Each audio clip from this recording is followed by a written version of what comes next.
In Atlanta. Yeah, funny enough, the one I used all last season. Yeah. It was from Atlanta. So yeah, it just worked out. Yeah. I know it's been such a short time, but how has the transition been for you coming from Minnesota to here? Honestly, I would say it's been seamless. Just having everyone in this entire organization welcome me with open arms. It's been smooth, just getting to things and trying to figure out the next steps. And just, I think the fact that nothing feels forced, nothing feels rushed. So I think that transition just makes life a lot easier as well, just for me, for my family, being able to come into Atlanta, the city, and figure out game plans for how we're gonna approach, finding a house, working out, meeting everybody. I think everything has been well thought out and well planned, and it's really easy. To that point, Ansi mentioned, you were kind of a free agent target pretty early on for the team, because you mentioned the process being something that's a year-long process. For them to identify you as somebody that they saw as a fit, what does that say about, how they view you and what you can provide this roster? It feels good, Yeah. because when I look back in the season, I was like, man, I never really played great against Atlanta, So you always wonder, like, what teams have that perception of you and what they're really thinking of you. But obviously it's an 82-game season, so that means they watch more than just those 2 games. And it feels great, honestly, especially having the fit that I have. Yeah. And, what also is more comforting is the stint that I played for Quinn. I guess it didn't really keep a lingering perception of who I was then. Not that I was a bad player, but just the fact that I've been able to grow, and that around the league people have been able to see that. Sure. You get so, I would say, closed off and narrowed in on just what you're doing and the team you're on, and for me at least, just what's going on, that you kind of almost forget about the business side. And sometimes each night is an audition for other teams. And I think this year, being a free agent unrestricted free agent for the first time, really showed me that. You mentioned playing against the Hawks. Just wondering, what was your view of the Hawks, and just the team in general before you came here? Just knowing the team is aggressive to score offensively, and teams that are going to play fast, and honestly with a pace and body movement, player movement, the ball moves as well. For me, it's like a focus to really have to guard. In respects to Trey and the type of player he is, knowing that at any given moment he will shoot the ball, and for me and my size, trying to get up into him, make sure that he's not as effective and out of rhythm, is a lot tougher. Just his handle, his ability to shoot, and the fact that he's a willing passer, I think. So I think I've always felt like they were a good team. It was just tough to guard in a sense, but offensively felt like there's openings for me to be aggressive and to help the team I was playing with. So. You mentioned Trey. What have your conversations been like with Trey so far? So far, it's been smooth. He was the first person to ever reach out to me, and I appreciated that. Just being in my position, having the franchise player reach out to you and express to you the value that he can see meant a lot. But it also just as a human, really chill guy, and I respect him a lot, especially because it takes a certain level of humility to do that. And some guys have pride and they see it as it's a privilege to play with me type thing. And I think that he really showed that he's a team guy.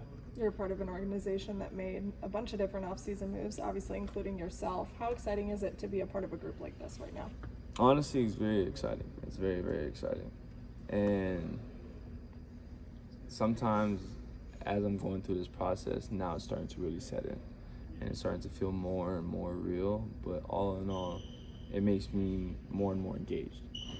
and which is a even better thing, I would say, for myself. Just being able to process what it is that they're trying to do, as well as myself. And for me, going into this entire process, I want to be able to still have that impact to win and compete. And I feel like here's a great opportunity. We've talked about it last season. Felt like didn't really truly depict the team that the Hawks were. Injuries and so forth. I think I want to say maybe going into All-Star or before that, they were doing really, really well. And those injuries kind of hurt them.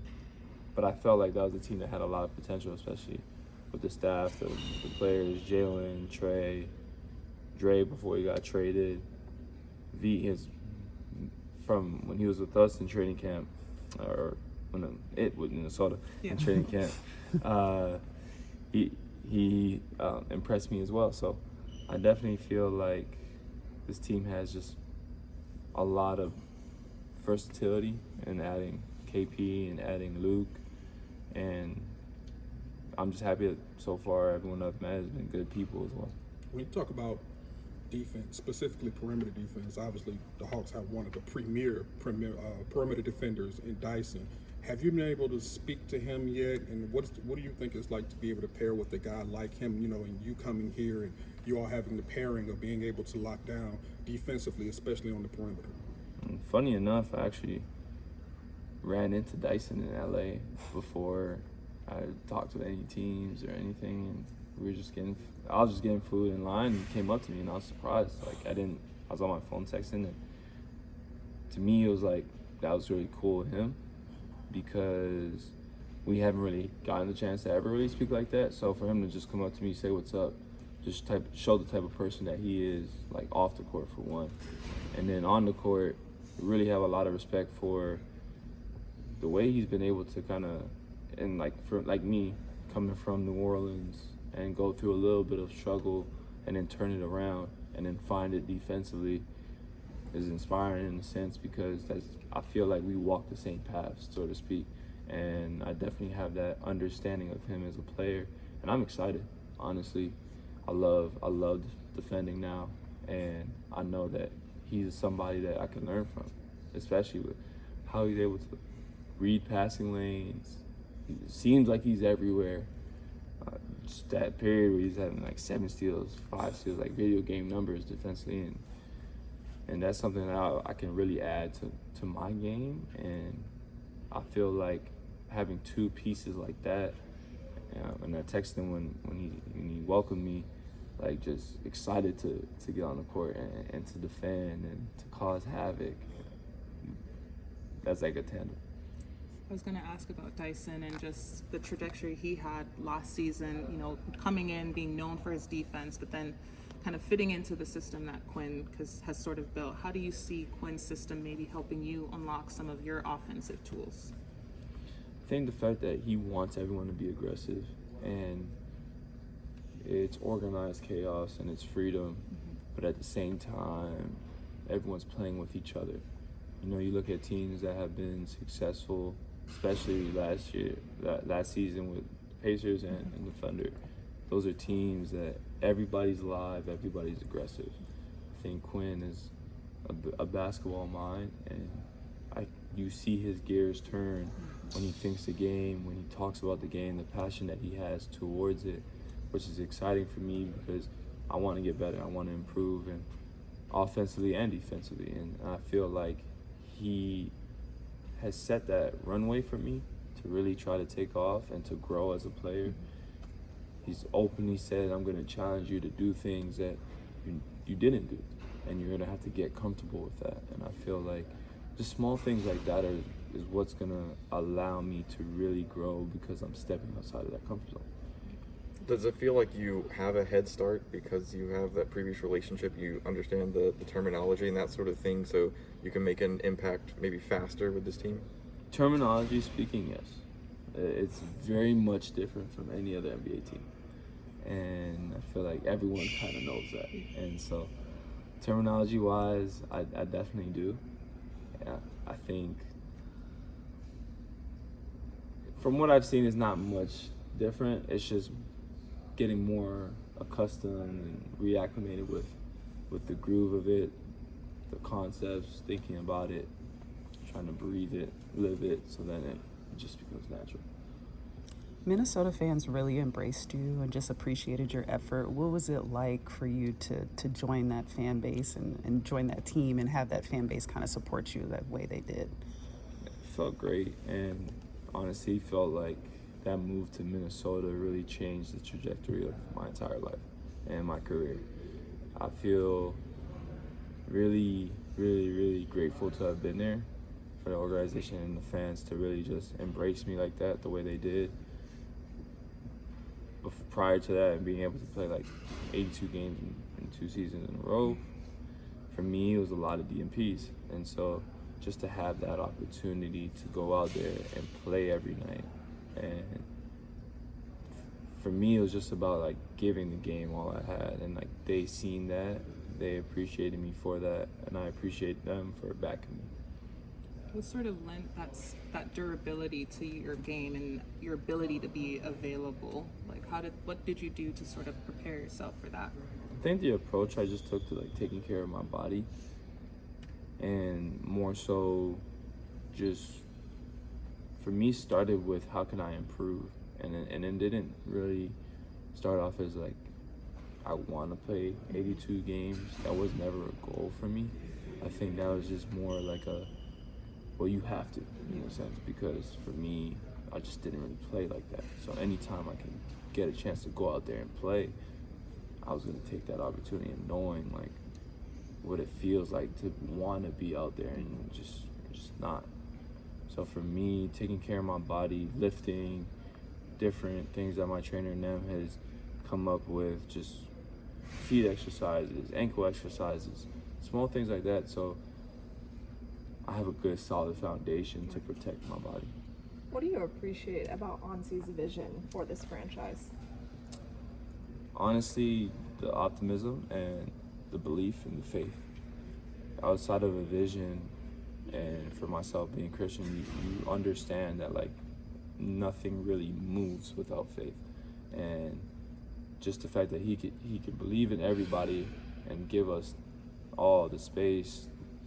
If you look around, like just the environment here, the renovations being done, they're really pouring into making this place a space for work where everyone's going to get better, where everyone's going to grow, where this team and the players that we're putting together can assemble and really form like what he sees and a playoff contending, title contending. Both you and Kristaps had that experience of playing in the playoffs. I mean, how do you hope you can kind of pour into the younger guys who may not necessarily have that experience yet? Honestly, it's kind of surreal because I never thought I'd be like that vet guy with all this playoff experience, especially with just kind of how things started. But honestly, it's just one thing I've learned is just trying to be a great teammate. How can I like dive in and being close with everybody, and the camaraderie is very important. It's what holds you up that long into the season, it's training your body, being tired, mentally tired, and all the schemes and coming back, and like the emotions that can also come with a playoff series. Being able to handle that, I think like it's made me more mature, but also just being able to lead by example and just how hard I play and things that I see, and always trying to talk and communicate without being annoying as best as possible is really important. And honestly, these guys are great players, and last season they had a good chance to do what they really wanted to do. Is just injuries, so not overstepping either, just kind of throwing in my 2 cents wherever I see fit. Thank you. Thank you.